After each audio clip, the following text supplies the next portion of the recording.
Magandang buhay po sa inyong lahat.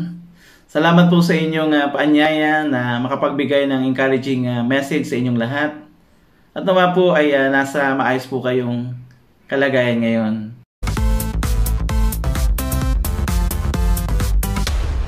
Salamat sa oras na ito na ako po ay makapagsalita sa inyo. Kaya sa oras pong ito, nais ko pong magsimula po. Alam niyo po ba na marami mga nakalak ngayon o kandado yung kanilang buhay? Maging sa panahon natin ngayon, alam natin na maraming lockdown at may panibago namang pinapatupad ngayon.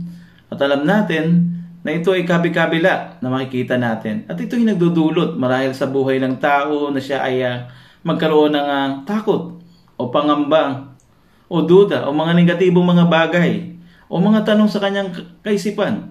Katapusan na ba? O hanggang kailan ba ito talaga? So marami mga deadline na binibigay maging ang ating gobyerno. Subalit pagkatapos nito, ipanibago na namang lockdown.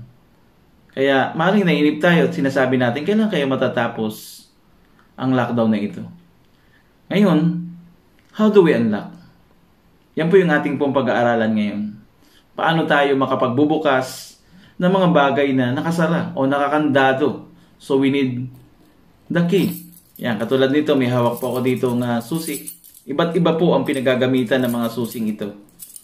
At merong tamang susi na makapagbubukas doon sa dapat mong pagbuksan. So kung bibigyan ka ng susi, ano kaya ang magiging reaction mo? Maaaring ang maging reaction mo, maaaring sasabihin mo, ano ito? No, maaaring mo rin sabihin, para saan ito? O maaaring pag nakita mo yung susi na yun, maaaring mapangiti ka. Baka yan ay regalo ng sasakyan para sa iyo. O regalo ng motorsiklo para sa iyo. At kung ganyan nga, maaaring masabi namin, sana all. At pang-apat, maaaring mapaisip ka doon sa mga susi na yun. Kung ano nga ba yung tama makapagbubukas. At maaaring lumakas ang kabog ng iyong dibdib. At isipin mo na ito na yata yung hinihintay ko na bibigay sa akin. So ito yung word na makikita natin ang kahalagahan ng susi. Paano nga ba ito mabubuksan? At yan po yung ating tatalakayin sa oras pong ito. What are the key to overcome this pandemic time? Ano ang susi upang mapagtagumpayan mo ang mahirap sa panahon ito? So I will talk to you about the totality of a person sa kanyang kaisipan, sa kanyang katawan at sa kanyang kaluluwa. So, mind, body, and soul. So, I'm using the key acronym. So, K-E-Y. So, yun po yung aking tatalakayin ngayong oras pong ito. First thing, letter K, know your king. It's all about the soul. So, makikita natin dito na ngayon ay maraming naghahari sa buhay ng isang tao. Sabi ko nga kanina, ito na kasama na rito yung tinatawag na pangamba o takot, pag-aalala, kalungkutan. Maaring nawala ng mahal sa buhay. Alam natin, araw-araw may listahan na napapakinggan tayo sa panonood natin at pakikinig. At marahil ay yung pagkakasakit o yung marahil yung kapaguran na ginagawa ng bawat isa sa atin na wala ng katapusan. Marahil nauubos na ang iyong lakas sa maraming mga bagay. Sa iyong mga kaabalahan, lalo ngayon, siyempre, nagsisimula na ang klase, paano ka makakahabol doon sa tinatawag na deadline? At marami pang iba. Sino ba ang naghahari sa atin? At ano ba talaga ang naghahari sa ating mga buhay? Paano natin ito kakaharapin? Alam niyo ba na maging sa Biblia po ay may ganito rin pangyayari. Subalit kinaharap niya yung mga bagay na ito. Ito ay sa buhay po ni Propeta Elias. Okay, Prophet Elijah. Isang propeto ng Diyos, ibig sabihin po ng isang propeta ay tagapangaral, tagapagturo, taong nagpapaalala sa mga utos at babala ng Diyos sa tao. Siya ay nakaranas din ng ganitong mahirap na sitwasyon sa kanyang buhay habang siya ay naglilingkod. Makikita ho natin yan doon po sa Biblia. Allow me to read from the book of 1 King, chapter 19, verse 2 to 8. Unang Hari, Kabanata 11, talatang 2 hanggang 8. Ganito po yung sinasabi ng banal na kasulatan. I'm reading from the book of English Standard Version. In verse 2, Then Jezebel sent a messenger to Elijah, saying, So may the gods do to me, and more also, if I do not make your life as the life of one of them by this time tomorrow. Verse 3, Then he was afraid, and he arose and ran for his life, and came to Beersheba, which belongs to Judah, and left his servant there. Verse 4, But he himself went a day's journey into the wilderness, and came and sat down under a broom tree. And he asked that he might die, saying, It is enough now, O Lord, take away my life, for I am no better than my fathers. Verse 5, And he lay down and slept under a broom tree, and behold, an angel touched him and said to him, Arise and eat. Verse 6, And he looked, and behold, there was his head a cake baked on hot stones and a jar of water. And he ate and drank and lay down again. Verse 7, And the angel of the Lord came again a second time, and touched him and said, Arise and eat, for the journey is too great for you. And last verse, And he arose and ate and drank and went in the strength of that food 40 days and 40 nights to Horeb, the mount of God. Praise be to God sa kanyang salita. So dito makikita natin yung buhay ni Elias matapos niya na gawin yung pinapagawa ng Panginoon nung nandun siya sa bundok ng Mount Carmel, na kung saan ay masasabi natin na si Elijah ay mighty man of God. Biro mo, mag-isa lang siya laban doon sa 450 na propeta ni Baal at 400 na propeta ni Asera. At napagtagumpayan niya sa tulong ng Panginoon. Ngunit marahil pagkatapos nito ay nagkaroon ng tinatawag na PTSD itong si Elijah. Ano po ba ito? Yung tinatawag na post-traumatic stress disorder. Ito yung tinatawag na suffered from combat na crisis ni Elijah matapos niyang kaharapin yung kanyang mga pinagdaanan. So siya ay nagtagumpay sa tulong ng Diyos, ngunit marahil sa ganitong kalagayan na nangyari sa kanya, ay dumarating ang puntong ito matapos. Kaya nga post-traumatic disorder yung kanyang naranasan marahil. Kung sa propeta ng Diyos, ito nga ba ay nangyari, ikaw at ako ay maaari din makaranas ng ganitong kalagayan. Alam ba natin na ito ay maaring maranasan natin? Una, yung tinatawag na takot. He afraid. Dahil pinapahanap siya ni Reyna Jezebel upang patayin. Pangalawa, dahil ito ay depressed, siya ay masasabi nating hopeless and alone.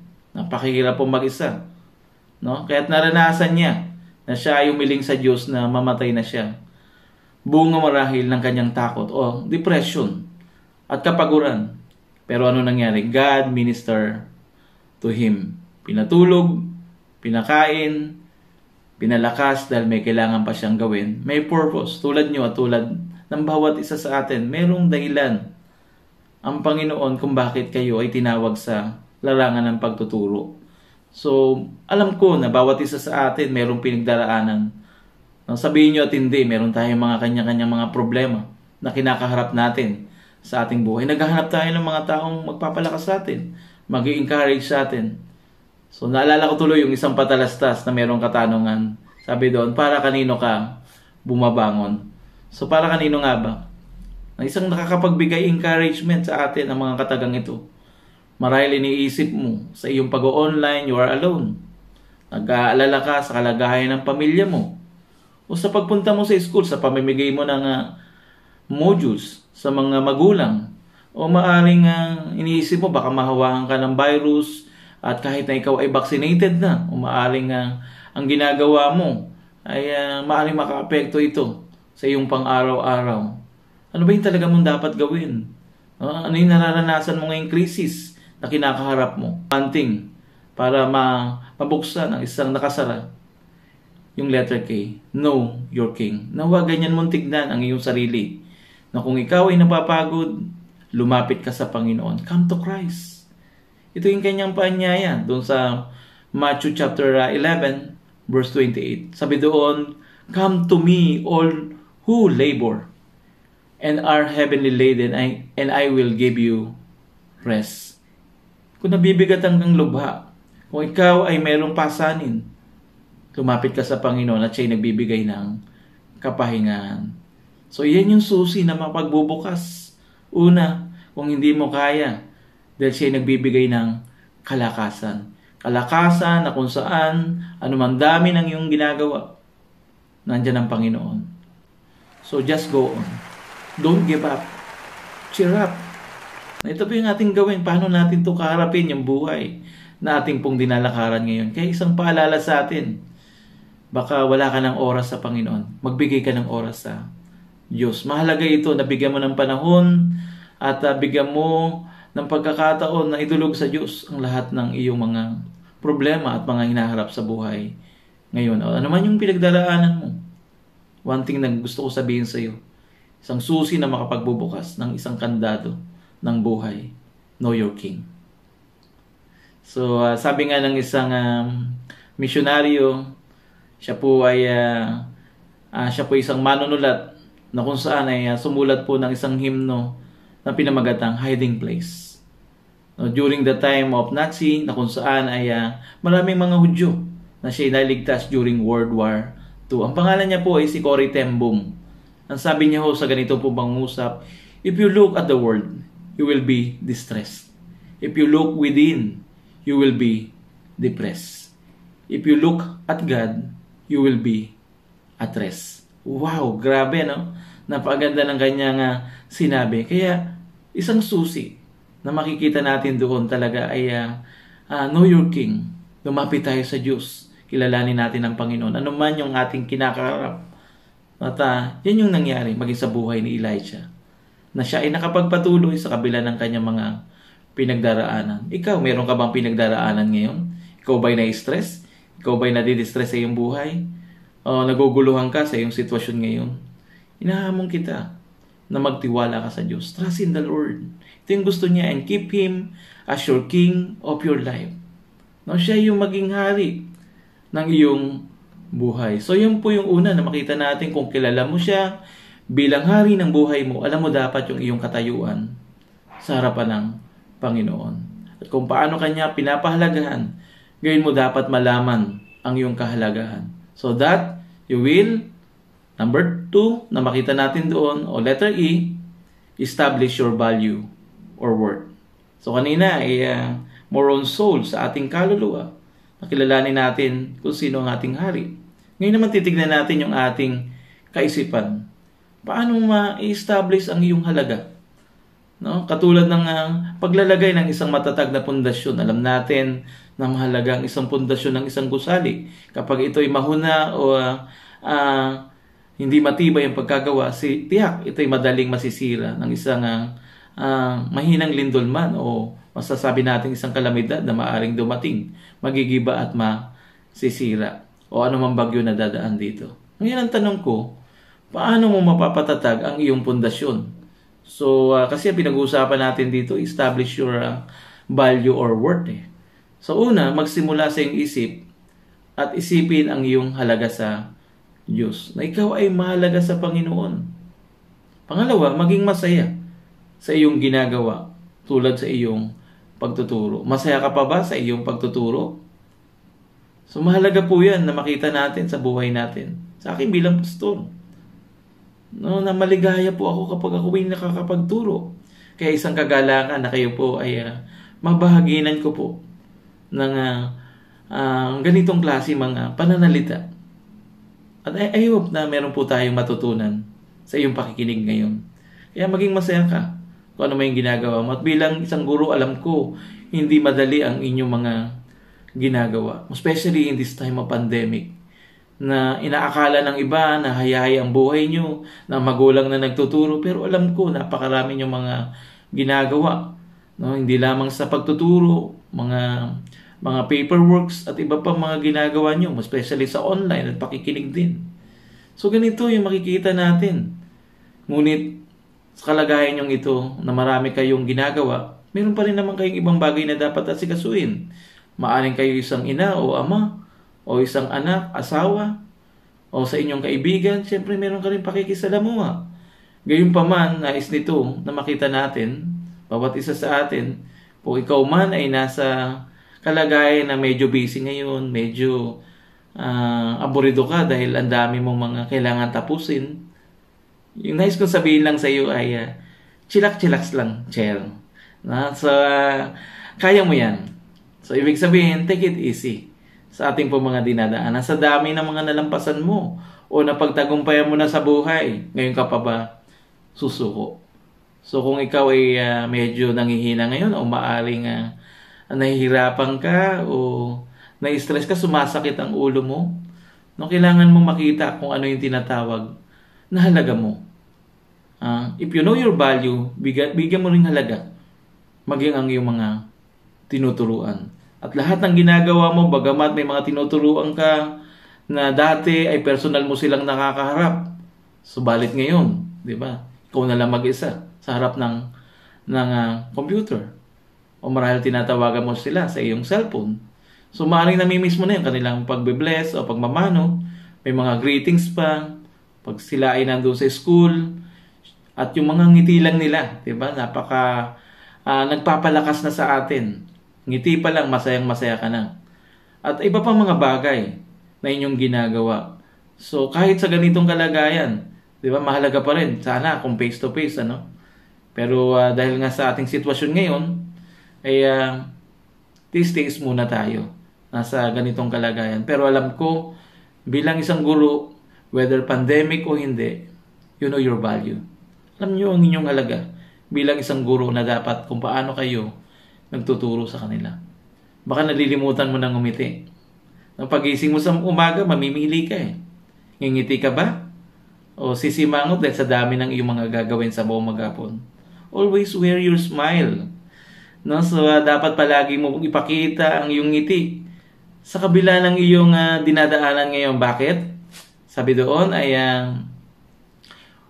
what's the value in your smile? Merong isang nagsabi, someone's wrote sa ganito pong pangungusap. Sabi doon, a smile costs nothing but creates much good. It enriches those who receive it without impoverishing those who gave it away. It happened in a flash, but the memory of it can be last forever. No one is so rich that he can get along without it. No one is too poor to feel rich when receiving it. It is the rest to the weary, daylight to the discouraged, shine to the sad, and nature's best antidote for trouble, yet cannot be bought, begged, borrowed, or stolen. So makikita natin yung pagngiti. Lahat yan. Mahirap ka o mayaman o ng katayuan mo. Dapat ito yung nangyayari sa atin. At ito yung ating mga alaala na maaari nating tignan na sa kabila ng iyong pinagdadaanan, nagagawa mo pa rin ngumiti. Madalas nga, pag ako po'y naglalakad at may nakasalubong ako, nakangiti ako. Sasabihin ng kasama ko, Pastor, kilala mo ba yon? Sabi ko, hindi. Bakit kayo nginitian? Kasi nakangiti ako.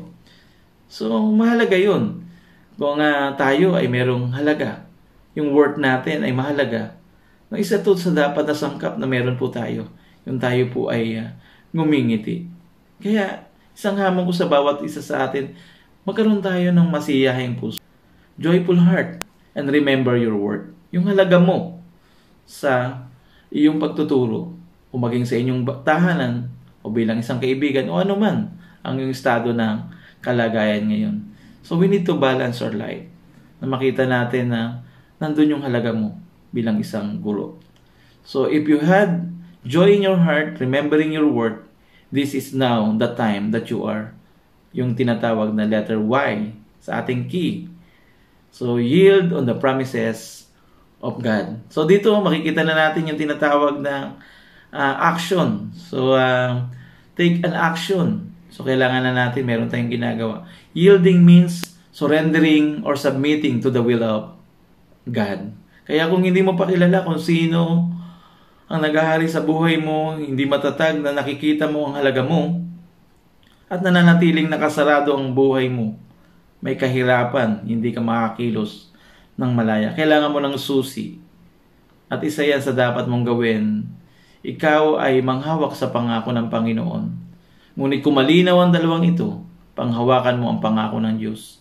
At nawa maging maayos mong magawa at magaang, masaya, at kahit na alam natin na hindi madali ang buhay. Dahil di naman natin alam kung kailan matatapos itong pandemic na ito, di ba? Kaya kung sa ating mga sarili lang, wala tayong magagawa. Nandito tong time na ito, nandito tayo sa ganitong sitwasyon. Pero ano yung reaction mo at dapat mong ginagawa? So bilang isang tao, enjoy the mandate as a teacher. Kasi sa ganito mang sitwasyon, nagsisimula man ang klase, alam ko marami kayong pinagdadaanan. Nanawa, magawa pa rin natin yung dapat nating gawin. At tayo ay manghawak sa pangako ng Panginoon. Ang tanong lang, how you will yield on the promises of God. So number 1 na makita natin, paano mo ito gagawin? Una, time to pray.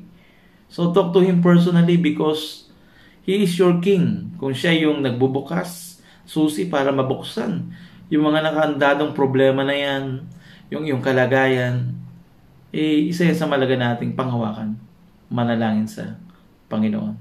Then secondly, read and obey God's Word. Keep His promises. Ang dami niyang pangako para sa atin. And obey His directions. Yung kanyang gabay sa atin, abide in His instructions. So kanyang tinuturo sa ating daan. Ano nga ba yung direksyon na dapat nating tahakin? And number 3, be an encouragement to other or be an encourager. So sa akin bilang pastor, kahit hindi ayos minsan, kailangan mo talagang gawin. Kailangan ko magturo. Minsan may nararamdaman ako sa aking pangangatawan. Siyempre, hindi naman tayo pabata, patanda. So makikita natin doon na maaring maapektuhan yung aking mga gagawin. So balit isang bagay ito na natutunan ko sa isang teacher din. 'Di ba? Ano man yung nangyayari sa iyo, huwag mong isama. Maliban na lang kung ito ay between life and death. Pero kung hindi naman, gawin mo pa rin yung ginagawa mo. Gawin mo siya ng tama. Na makakapag-encourage tayo, hindi lamang doon sa iyong family, maging sa iyong co-teacher, sa iyong principal, sa iyong subordinates, at mga estudyante, at iba pa, maging sa ibang mga magulang. So yan po yung makita natin. Ako bilang pastor, nangangaral ako, nagtuturo din po ako. So isa nga rin sa ginawa ko po ay nagturo rin po ako ng SBEC. Elementary and High School Values Education class. Doon po sa iba't ibang eskwelahan, alam ko po, mayroon din yan sa inyo na mayroon pang face-to-face. So alam niyo po na ito po ay makapagbibigay ng encouragement. So kalakasan din po ng ibang tao. At tayo din sumisigla din kapag ginagawa natin ang mga bagay na ito. So pang-apat na mahalaga din ay yung have time for yourself. Magbigay tayo ng oras. Ano man yung ating pinagdadaanan ngayon, naway hindi maapektuhan yung ating mga pagtuturo. Dapat mo pa ding bigyan ng panahon ng iyong sarili. So halimbawa, yung magpahinga sandali. Isa sa ginagawa ko, pag pagod na pagod ako, hindi ako gumagawa ng aking ipapangaral o ituturo. Kasi hindi ako makakapag-isip ng maayos. Alam ko marami kayong ginagawa. Pagpahinga nyo sandali. O kaya umidlip kayo. So, para magkaroon kayo ng lakas, kumain kayo. Diba? Ganyan yung nangyari kay Elijah. Natulog. Kumain. Diba? Mayroong pahinga. Kaya mahalaga po yung pahinga. Sandali. Magkaroon ka rin ng panahon sa iyong sarili. Kaya baka ikaw ay na-stress na nahihirapan ka dahil sa kagustuhan mo, matapos mo yung mga gagawin mo, hindi mo na ginagawa mga bagay nito. Magpahinga ka kahit sandali. Ako kahit 10 minutes, malaking bagay. Para sa akin kung ako yung makakaidlip. So tayo din ay magbulay-bulay. So mahalaga yung meditation. So isa rin sa ginagawa ko yung pakikinig ng musika. Nakaka-relax din yun eh. So yung mga na-encounter mo, o meron ka mga na-encounter dyan sa labas, o mga pinagdadaanan mo, So malaking help ito para yung iyong heart, yung iyong emotion maging maayos din. Para mas magawa mo yung dapat mong gawin. Lalo ngayon, nagsisimula na ang klase. So magkaroon ka rin ng ibang mga pinagkakaabalahan aside sa iyong pagtuturo. Katulad sa akin bilang pastor. Ako rin din po ay isang vlogger. So salamat sa Panginoon kasi kung walang ganito, hindi ko naman mabisita yung mga tinuturuan ko dahil kailangan ko mag-stay lang dito sa aking lugar. So napakahirap. So marami ka naman pwedeng gawin. Pwede ka magluto, pwede ka mag-bake, pwede ka magtanim, gumawa ng tula. Yung iba, nagti-TikTok, nagsasaya, kumakanta, at marami pang iba na pwede tayong gawin. So, ito yung dapat nating gawin. Merong spiritual na ginagawa tayo. Meron ding social life sa ating pag-encourage sa iba. Meron din time para sa ating mga sarili. Kaya nawa, una, dapat maging malinaw yung ating pananaw sa hinaharap natin o sa ating ginagawa bilang isang guro. Pangalawa, matatag mong pangawakan kung ano ang halaga mo. Dahil naniniwala ko, kaya ka nandyan, dahil ikaw ay merong halaga. Napakahalaga ng isang guro. Hindi magiging mahusay ang isang estudyante kung wala kayo. Kaya napakahalaga nyo. No, at kayo ang nakakapagbigay ng kalambagamat mahalaga rin sa tahanan, yung pagtuturo, pero alam ko malaki ang nagagawa ng mga guro para maturuan ang kanilang mga mag-aaral. So, kaya pangatlo, magagawa mo ang lahat ng bagay kung aasa ka sa pangako ng Panginoon. So, isa ring missionary pa from Burma, na ngayon ay tinatawag na Myanmar. Ang pangalan niya ay si Adoniram Judson. Siya po ay nagsalita ng ganito: "The future is as bright as promises of God." So, ang kinabukasan mo ay kasing liwanag ng pangako ng Diyos sa iyo. So, nawa ganito nating tignan yung ating future. Na maging maliwanag yung iyong pagtuturo kaya ikaw ay naging guro, 'di ba? At huwag mong hayaan na lamunin ka ng sistema ng mga pagpapahina sa iyo. Nawa ay maging kalakasan ang mga salita na aking mga sinambit ngayong oras na ito. Kaya challenge ko bago ko tayo mananalangin ay hope in God and hold to the promises of God. Ito yung dapat nating gawin and take action. So kaya mahalaga yung word na key. The totality of a person is to unlock by using key. Susi. So knowing your king, establishing your worth or value, yield on His promises. So ito po yung dapat po nating gawin bilang guro sa inyong mga eskwelahan. Bago ko po kayo ipanalangin, gusto ko pong basahin sa inyo yung 3 John 2. Beloved, I pray that all you may go well with you, and that you may be in good health as it goes well with your soul. Tayo po'y manalangin sa Panginoon. Dakila naming Diyos, salamat sa oras na ito. I hope na makapagbigay ng encouragement sa bawat isa na nakikinig ngayon ng mga guro. And Lord, we thank you, God, for your message. Salamat, Lord, sapagkat ikaw ang aming kalakasan. Alam na namin ngayon na kami mahalaga. Yung aming halaga bilang isang guro.